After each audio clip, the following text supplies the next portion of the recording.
Bismillahirrahmanirrahim. Assalamualaikum warahmatullahi wabarakatuh. Bismillahirrahmanirrahim.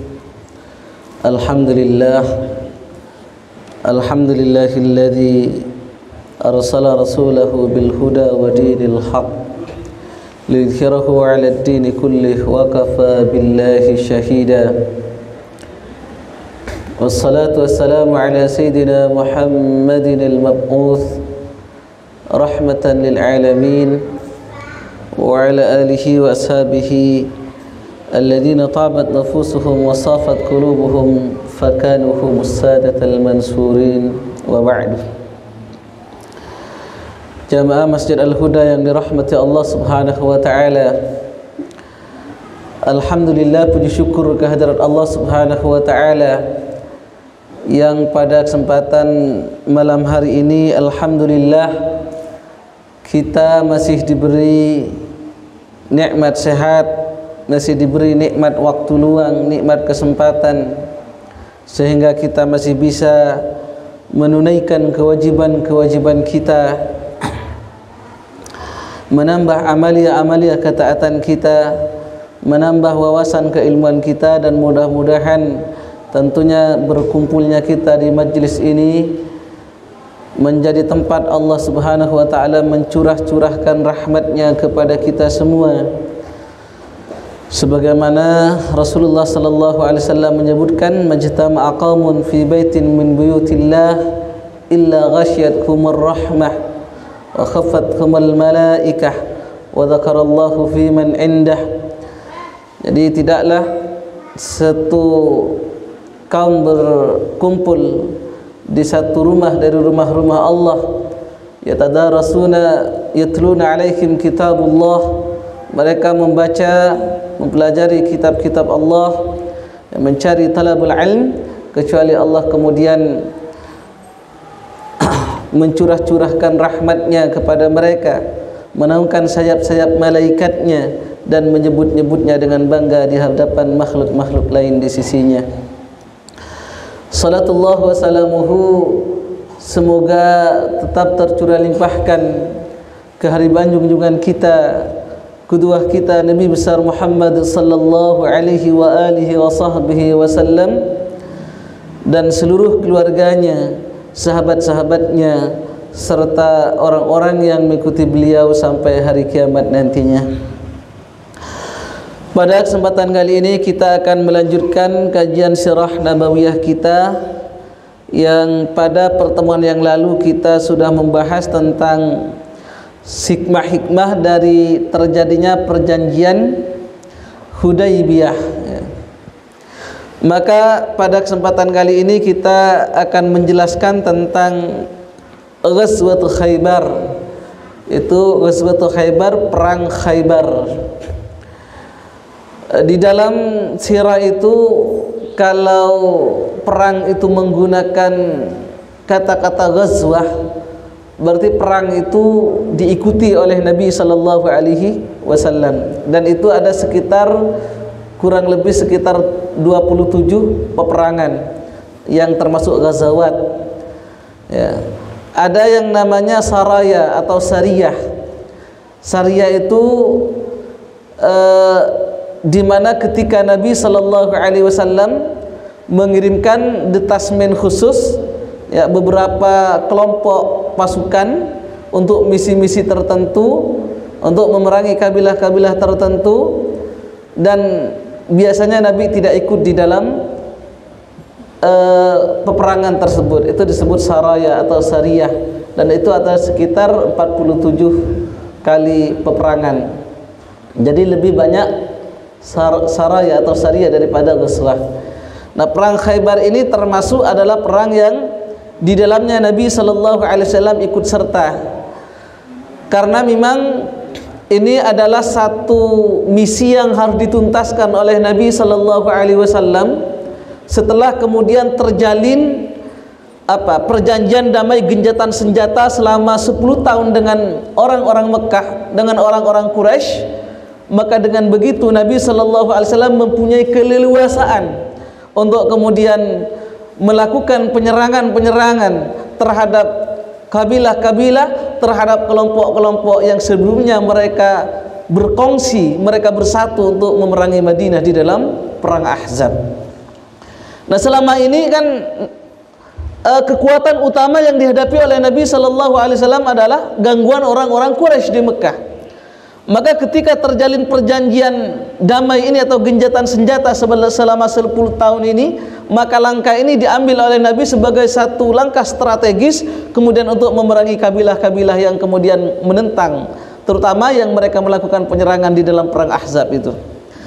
Termasuk yang menjadi pentolannya, bahkan menjadi penggagas utama terjadinya perang Ahzab itu adalah mereka orang-orang Yahudi Bani Nadir, mereka orang-orang Yahudi Bani Qainqa yang mereka terusir dari Madinah dan mempunyai dendam kesumat kepada Nabi sallallahu alaihi wasallam sehingga melobi berbagai macam kabilah sehingga mereka menyerang Madinah.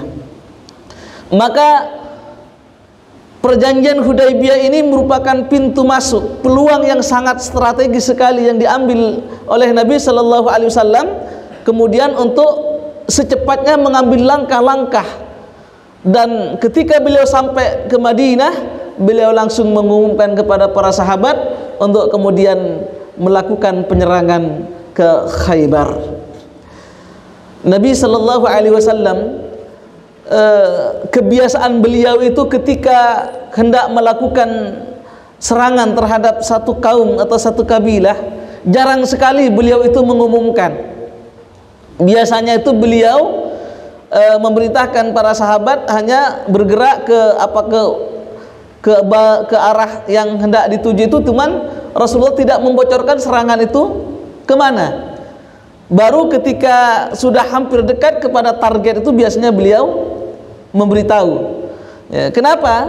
Karena ini langkah strategi yang diambil oleh Nabi sallallahu alaihi wasallam supaya upaya penyerangan itu tidak bocor.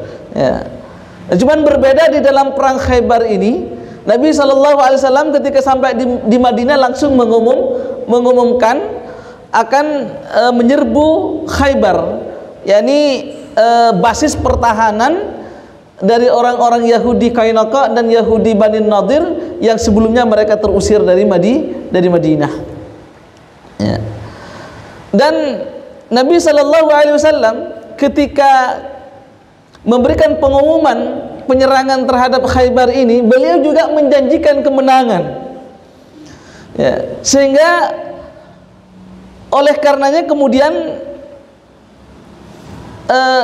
banyak sekali dari orang-orang munafik yang ingin ikut serta di dalam perang ini. Akan tetapi Nabi sallallahu alaihi wasallam sudah menggariskan bahwa orang-orang yang ikut di dalam perang Khaybar ini adalah mereka yang telah ikut di dalam perjanjian Hudaibiyah, itu sekitar sahabat 1.400 para sahabat. Jadi pasukan ini yang kemudian hendak dibawa Nabi langsung ke Khaybar. Nah, ketika orang-orang munafik ini mendengar pengumuman ini, ya apalagi tentang janji kemenangan, karena walaupun mereka munafik, ya artinya secara lisan mereka mengimani kepada Nabi, tapi secara batinnya di dalam hatinya mereka sebenarnya memusuhi Nabi. Cuman mereka percaya dengan apa yang disampaikan oleh Nabi sallallahu alaihi wasallam ini, bahwa kemenangan itu pasti akan didapatkan. Apalagi ini yang menjadi target serangan adalah Khaybar. Khaybar ini dikenal sebagai daerah yang sangat kaya, daerah yang di sana banyak lahan-lahan pertaniannya, kebun-kebun kurma yang sangat banyak. Sehingga orang-orang munafik itu tergiur untuk ikut di dalam perang ini, dan mereka datang kepada Nabi sallallahu alaihi wasallam untuk kemudian minta izin untuk ikut berjihad fi sabilillah gitu. Karena kami tidak punya kesempatan kemarin untuk ikut di dalam perang Hudaibiyah, untuk ikut berhaji, sehingga izinkan kami untuk diberi kesempatan untuk meraih syahid di dalam perang ini gitu. Ya, padahal motivasinya itu bukan untuk itu sebenarnya.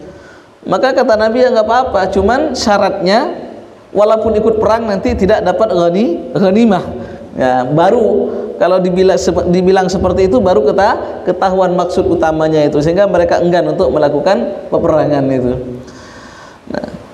Nah, tatkala kemudian Nabi Shallallahu Alaihi Wasallam ya mempersiapkan pasukan ya, mempersiapkan pasukan itu biasanya kurang lebih ya 2 sampai 3 hari Nabi mempersiapkan pasukan, dan beliau keluar dari Madinah itu. Nah, di Madinah itu ada beberapa tujar atau pedagang Yahudi yang kebetulan itu berdagang di Madinah, dan ada seorang sahabat yang masih mempunyai hutang kepada orang Yahudi ini dan mau ikut perang gitu. Nah, orang Yahudi biasanya dahulu itu kan kalau ada orang punya hutang mau ikut perang itu dia tidak bisa berangkat kecuali dengan izin yang orang yang masih dia berpiutang kepadanya gitu. Karena kalau meninggal, kalau syahid di medan perang, kan siapa yang akan menanggung hutangnya nantinya gitu. Maka kemudian Yahudi ini tetap memaksa untuk kemudian hutang itu harus dibayar. Jumlahnya sekitar 5 dirham. Dan kemudian Nabi Shallallahu Alaihi Wasallam memerintahkan ya kepada sahabat ini untuk segera melunasi hutangnya. Cuman Yahudi ini secara diam-diam kemudian membayar seorang badui ya, seorang Arab badui, Arab pedalaman, untuk memberikan informasi ke Khaybar akan adanya pergerakan pasukan kaum muslimin. Tapi mata-mata ini kemudian ditangkap oleh pasukan kaum muslimin. Nah, di samping itu orang-orang munafik yang tadi dendam gitu juga mengirimkan, yaitu Abdullah bin Ubay bin Salul. Ini juga mengirimkan utusan ke Khaybar, dan ini sampai ke sana dan mengabarkan tentang rencana penyerangan ini. Nah, oleh karenanya kemudian orang-orang Yahudi Bani Nadir dipimpin oleh pemimpinnya namanya Salam bin Saqim ya, kemudian memerintahkan kepada seluruh orang-orang Yahudi Bani Nadir untuk mempersiapkan diri menghadapi serangan kaum muslimin ini, dan bahkan memerintahkan beberapa tokoh-tokohnya, di antaranya Kananah ya bin Kanana bin Ukaisyab ya, sulit sekali namanya ini, juga untuk melobi beberapa kabilah-kabilah yang berada di sekitar Khaybar itu. Termasuk yang dilobi diantaranya ada suku atau kabilah Hurrah ya, yang dipimpin oleh Haris bin Auf. Cuman ketika dilobi, Haris bin Auf ini tidak mau bergabung dengan Yahudi. Kenapa? Karena Haris bin Auf ini sudah mendengar sendiri dari pimpinan mereka bahwa sesungguhnya mereka itu tidak akan pernah menang. Jadi orang Yahudi di Khaybar itu sebenarnya sudah menyadari bahwa dia itu akan kalah di dalam perang itu. Cuman anehnya mereka itu tetap tidak mau untuk kemudian berislam. Padahal kejadian-kejadian itu sebenarnya sudah mereka tahu dari informasi dari kitab-kitab Taurat mereka. Makanya ketika Haris bin Auf, pimpinan Bani Hurrah ini, ditawarkan untuk bergabung dengan orang-orang Yahudi di Khaybar ini, dia tidak mau ambil resiko dengan perang ini, karena dia sudah yakin nantinya pasukan kaum muslimin akan memerangi pertempuran ini. Makanya kemudian orang-orang Khaybar ini melobi kepada suku Ghatafan. Suku Ghatafan ini termasuk suku yang paling besar ya di kabilah di Jazirah Arab itu, dan termasuk menjadi satu kebiasaan dari suku Ghatafan ini, biasanya dia sering kali mengambil jasa untuk memerangi satu kaum gitu. Ya, termasuk di dalam perang Ahzab itu kan dia ikut di dalam pengepungan terhadap Madinah. Kenapa? Karena dijanjikan oleh Huyai bin Akhtab, pimpinan Yahudi Bani Nadir ketika itu, separuh hasil panen kurma di Madinah itu adalah untuk dia gitu. Akhirnya mau. Nah, begitu juga di dalam perang Khaybar ini, orang-orang Bani Nadir ini melobi suku Ghatafan untuk kemudian membantu mereka di dalam mempertahankan benteng-benteng Khaybar. Nama kepala sukunya ketika itu Uyainah namanya, suku Ghatafan ini. Orangnya sebenarnya sangat bodoh sekali. Cuman karena dia sebagai kepala suku, apapun yang ia katakan, ia diikuti oleh kaumnya. Sehingga kemudian suku Ghatafan ini mengirimkan sekitar 1.000 orang, ya, untuk kemudian bergerak ke Khaybar, membantu pertahanan di Khaybar. Ya. Jadi 1.000 orang yang di dalamnya termasuk pimpinannya yaitu Uyainah.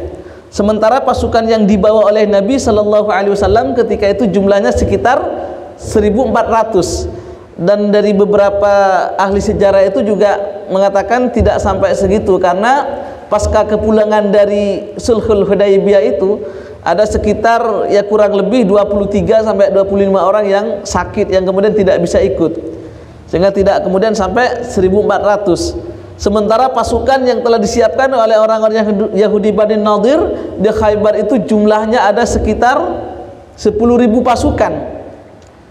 Jadi 10.000 pasukan kemudian di backup oleh suku Ghatafan sekitar 1.000 pasukan.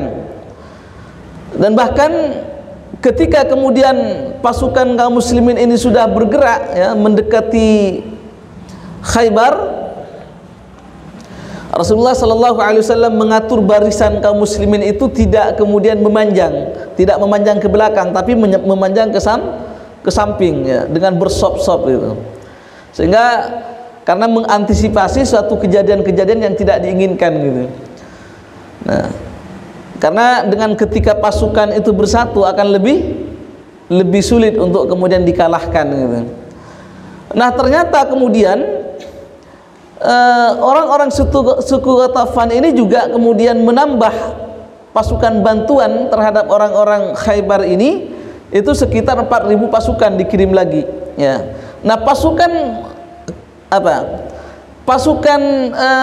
kabilah Ghatafan ini yang 4.000 ini ada di belakang pasukan kaum muslimin, ya, sehingga di situ kemudian Rasulullah Sallallahu Alaihi Wasallam mengirim utusan untuk kemudian berdiplomasi dengan orang-orang Ghatafan ini, dan bahkan kemudian menjanjikan nantinya, karena Rasulullah Sallallahu Alaihi Wasallam sudah menjanjikan kepada Ghatafan ini bahwa Khaybar ini akan takluk, akan dimenangkan, dan nantinya kalau memang Ghatafan tidak mau membantu Yahudi Bani Nadir, Yahudi Bani Qainuqa di Khaybar, maka Nabi menjanjikan 1 tahun panen kurma itu Khaybar itu untuk Ghatafan.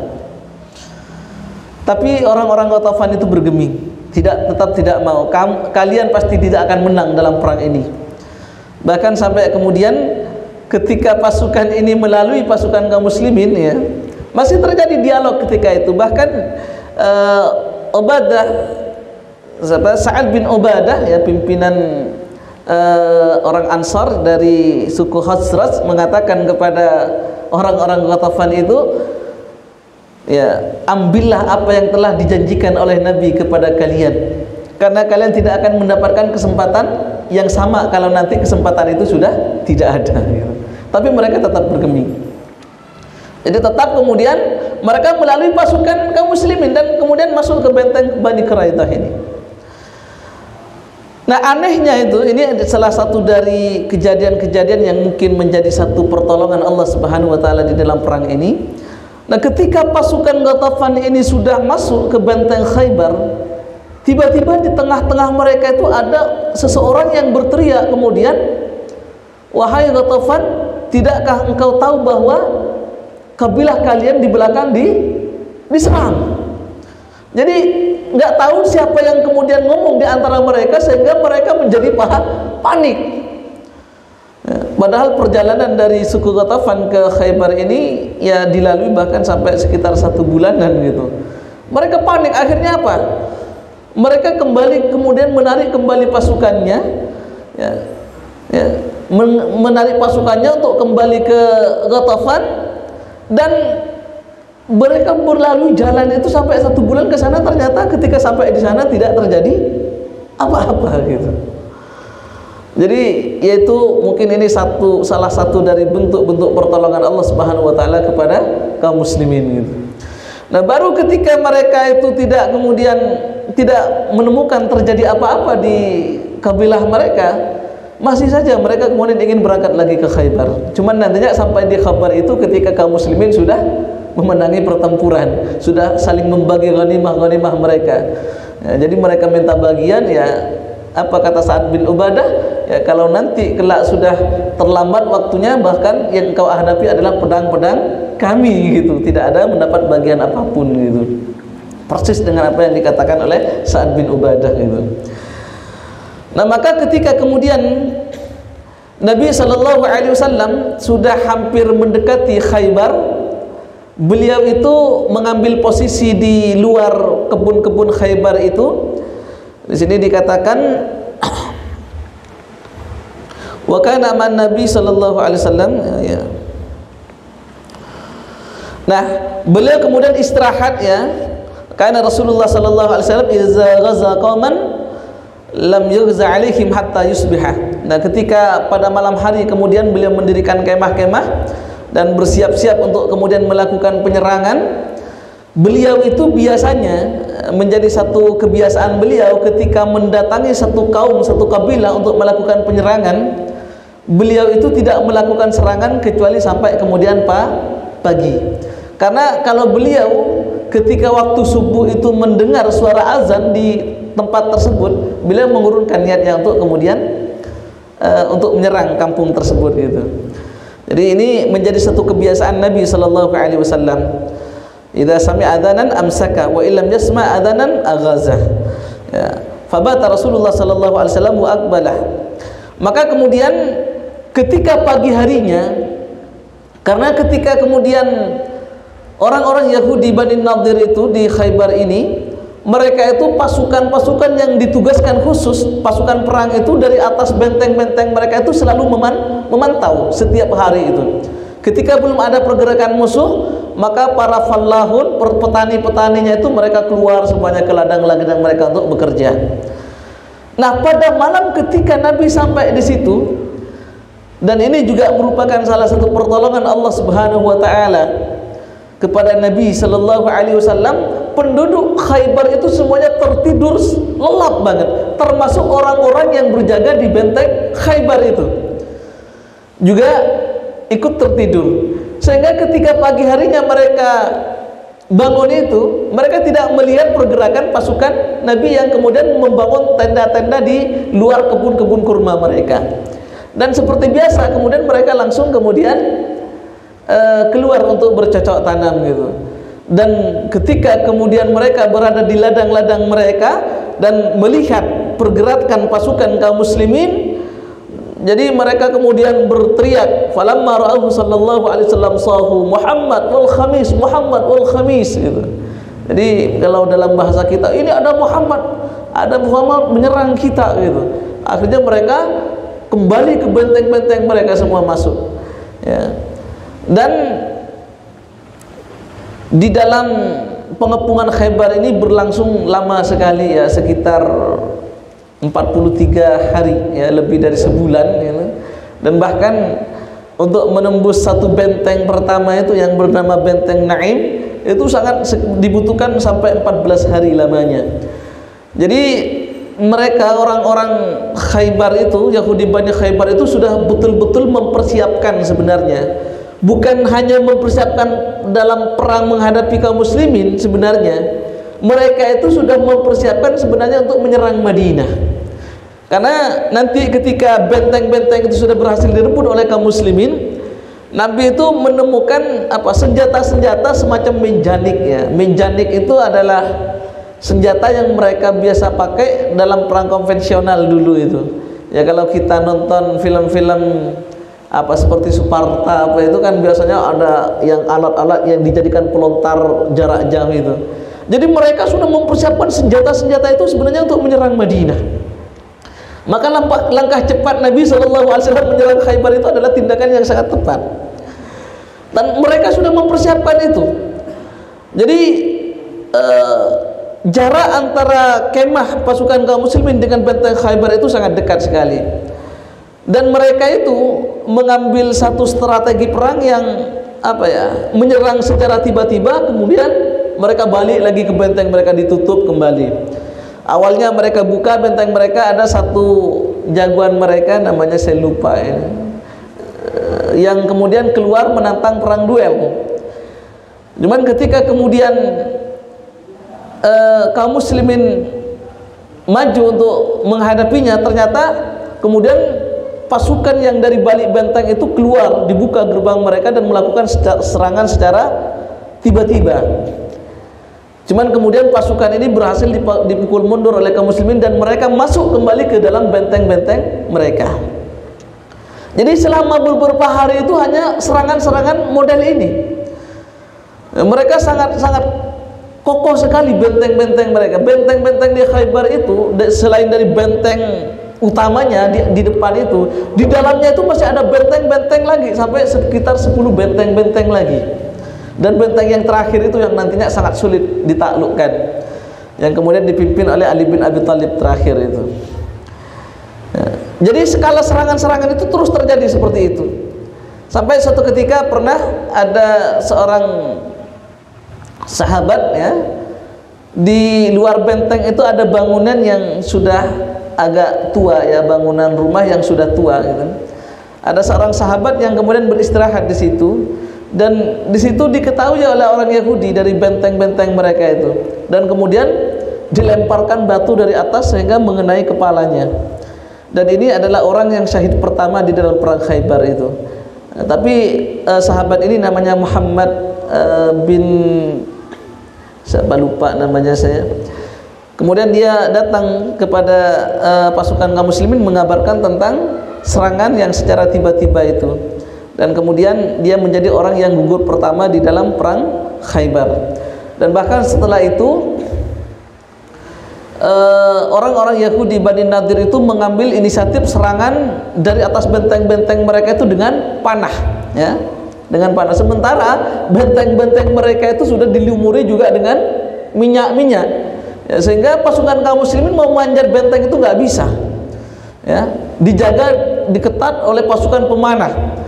Bahkan dalam suatu ketika itu pasukan pemanah-pemanah mereka itu sampai menghujani pasukan kaum muslimin dari pagi sampai sore nggak berhenti.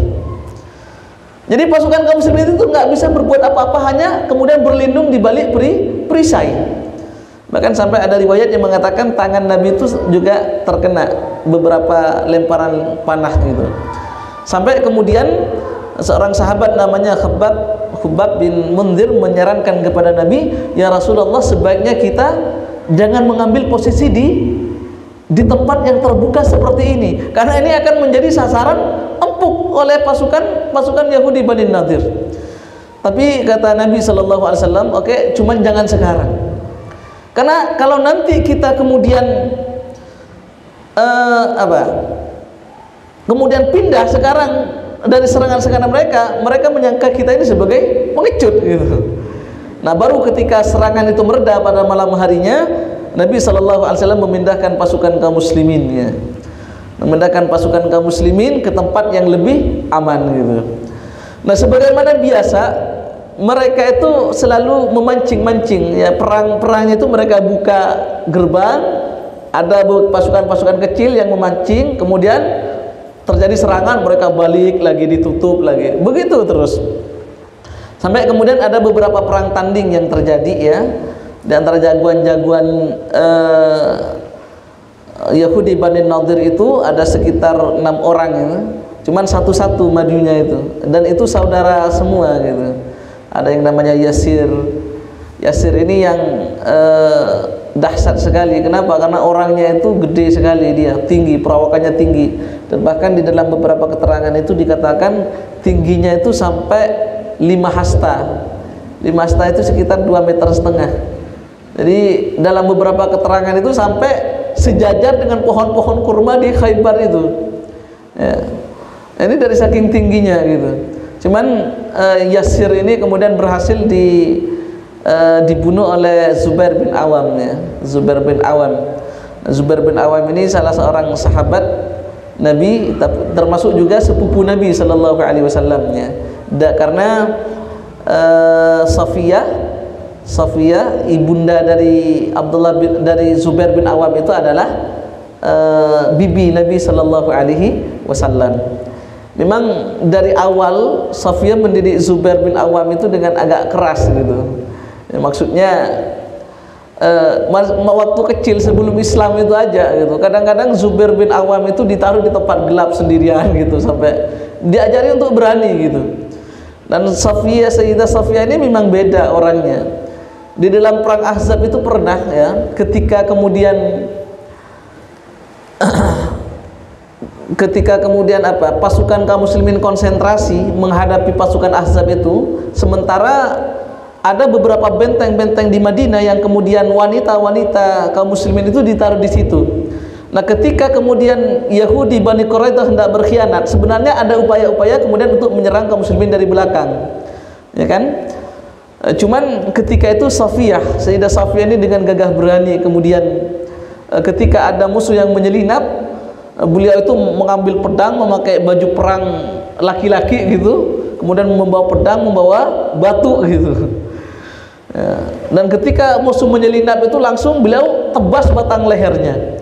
Nah, dari sekelompok orang-orang Yahudi Bani Quraidah yang hendak membuat menyerang dari belakang itu, ketika kemudian diambil kepala orang yang menyelinap itu dilempar oleh Safiyah ke mereka pada kabur semuanya. Cuman ketika di dalam perang Khaybar ini, Sayyidah Safiyah itu agak was-was gitu. Kenapa? Karena yang dihadapi Zubair itu bukan musuh biasa, tapi musuhnya sangat besar sekali gitu. Jadi Zubair bin Awam itu dalam beberapa keterangan sampai di perutnya aja gitu, di perut dan dada aja. Cuman ketika beberapa kali sebetan pedang itu nggak mengenai gitu. Yang paling dahsyat itu juga perang tanding antara saudaranya Mahmud yang tadi terbunuh oleh siapa itu? Oleh Yahudi yang dilempar dari atas, itu dengan yang membunuhnya. Cuman saya lupa namanya orang itu. Itu saking dahsyatnya perang itu sampai pohon-pohon kurma yang ada di sekitarnya itu sampai rontok semua gitu. Ya, rontok semua. Dan pasukan kaum muslimin dengan orang-orang Yahudi Bani Nadir itu memperhatikan perang tanding itu, dan hampir seluruh jagoan-jagoan mereka takluk di bawah pasukan kaum muslimin. Terakhir itu dihadapi oleh Ali bin Abi Thalib, sekali tebas selesai gitu. Ali bin Abi Thalib memang dalam setiap perang itu beliau jago tanding. Ya, dalam perang Badar beliau melawan siapa? Syaibah bin Utbah, Syaibah bin Rabi'ah ya. Begitu juga di dalam perang Ahzab, Ali bin Abi Thalib itu menghadapi siapa? Amr bin Abdiwud, orang yang juga tinggi besar gitu. Sekali tebas sama Ali bin Abi Thalib itu selesai gitu. Beliau itu mempunyai pedang yang disebut Zulfaqar itu ya, yang di depannya bercabang dua, itu pedang Sayyidina Ali. Zulfaqar gitu. Kalau oleh Roma Irama dijadikan Zulfikar gitu, jadi nyanyian gitu. Ya. Jadi nah di dalam perang Khaybar ini ketika kemudian ada satu peristiwa ya, ketika pasukan kaum muslimin itu sudah mendekati benteng-benteng Khaybar ini, mereka itu kemudian bertakbir dengan suara sangat keras sekali ya, berdoa dengan suara yang kencang sekali, bergemuruh, sehingga kemudian Nabi SAW mengatakan kepada mereka untuk kemudian merendahkan suara mereka, sesungguhnya kalian itu berdoa kepada Zat yang Maha mendengar dan Maha melihat. Ya, dan ini selaras tentunya dengan firman Allah di dalam surah Al-A'raf itu, ud'u rabbakum tadarru'an wa khufyah. Ya, berdoalah kalian kepada Allah, kepada Tuhan kalian dengan tadarru'. Tadarru' itu tentunya dengan suara yang lembut, dengan suara yang rendah, wa khufyah. Ya, tidak dengan teriakan-teriakan.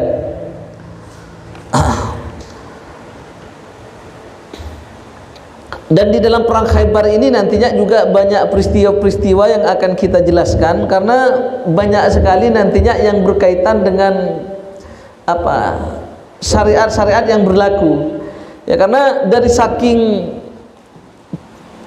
kuatnya pertahanan mereka itu, Nabi SAW kemudian memerintahkan juga untuk menebang pohon-pohon kurma mereka.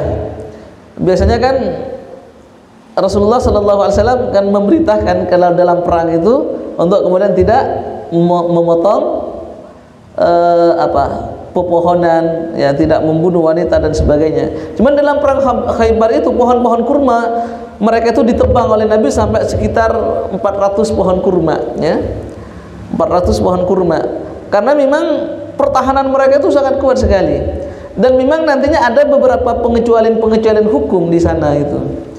Nah, di antaranya ya termasuk di dalam penebangan pohon itu sebagian ulama mengatakan itu adalah khususiat kepada Nabi sallallahu alaihi wasallam.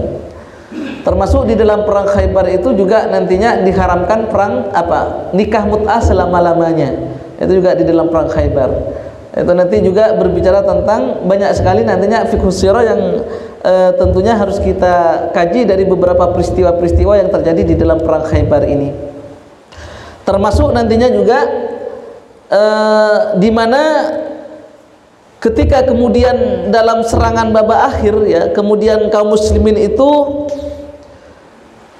jadi sebelum pada hari ke-14-nya ketika pengepungan itu berlangsung, ini jatuhnya benteng yang pertama yang bernama benteng An-Na'im ini, Nabi SAW kemudian bersabda kepada para sahabat, besok saya akan memberikan panji-panji perang ini kepada orang yang sangat dicintai oleh Allah dan Rasulnya, dan insya Allah Allah akan memberikan kemenangan di tangannya.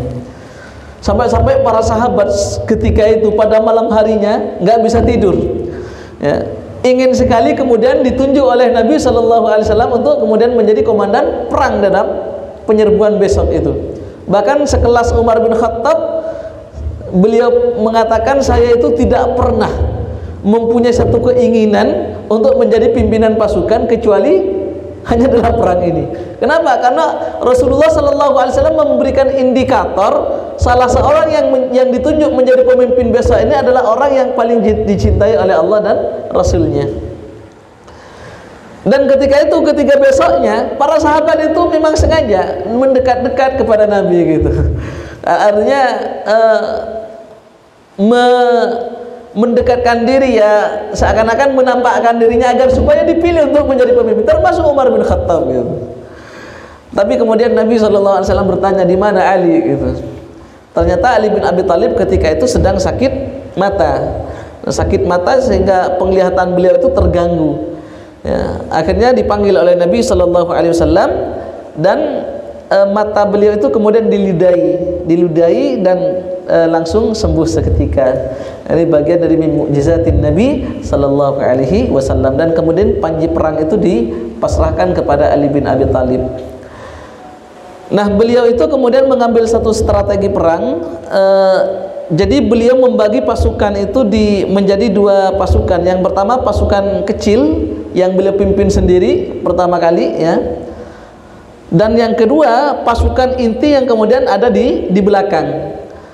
Nah, dalam serangan pertama itu ketika kemudian mereka melakukan serangan terhadap benteng-benteng Yahudi, ketika diserang balik orang-orang Yahudi, diperintahkan pasukan itu untuk kemudian mengambil posisi tidak melawan secara full, dan bahkan diperintahkan untuk mundur ke belakang, sehingga orang-orang Yahudi itu mengira pasukan inti yang dipimpin oleh Ali bin Abi Thalib itu adalah sudah kewalahan dan mau kalah, sehingga mereka itu hampir semuanya kemudian menyerang itu dengan kekuatan penuh. Nah, ketika kemudian pasukan kaum muslimin sampai di belakang, baru kemudian bertemu dengan pasukan inti yang memang sudah disiapkan. Nah, disitulah kemudian berkecamuk perang yang amat sangat dahsyat, dan kemudian satu benteng itu kemudian jatuh ke pasukan kaum muslimin ketika itu.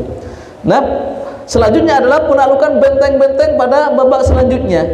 Dan sungguh di dalam perang Khaybar, di dalam benteng-benteng Khaybar itu tersimpan kekayaan-kekayaan yang sangat luar biasa, yang kemudian menjadi ghanimah bagi kaum muslimin. Ya, di antaranya juga kemudian yang tertawan itu adalah ada seorang perempuan namanya Safiyah bin Huyai bin Akhtab, putri dari pimpinan Yahudi Bani Nadir, yang suatu ketika itu dia sudah pernah bermimpi tentang bulan gitu, yang kemudian dicerai oleh suaminya gitu. Dikira, saya tidak tahu, bukankah engkau sudah mengimpikan orang Arab yang hina itu untuk kamu menikah dengannya gitu. Dan benar, dalam penaklukan Khaybar ini kemudian Safiyah ini menjadi tawanan dan kemudian dinikahi oleh Nabi sallallahu alaihi wasallam. Dan mudah-mudahan insyaallah pada pertemuan yang akan datang kita bisa menjelaskan secara lebih rinci bagaimana prosesnya, ya, karena memang perang Khaybar ini nantinya masih butuh banyak penjelasan yang lebih detail lagi, ya. Kita hanya sekarang menjelaskan ada sesi pengepungan, penyerangan, dan kemudian futuhatnya nanti terakhir, ya, termasuk juga nantinya Nabi sallallahu alaihi wasallam ini diracun, ya, termasuk di dalam perang Khaybar itu. Jadi ketika ada seorang wanita datang kepada beliau menanyakan daging kambing yang paling beliau suka itu daging bagian mana, dijelaskan oleh Nabi daging bagian ini gitu. Kemudian beliau perempuan ini menyediakan kambing bakar kepada Nabi, cuman kemudian dibubui racun gitu.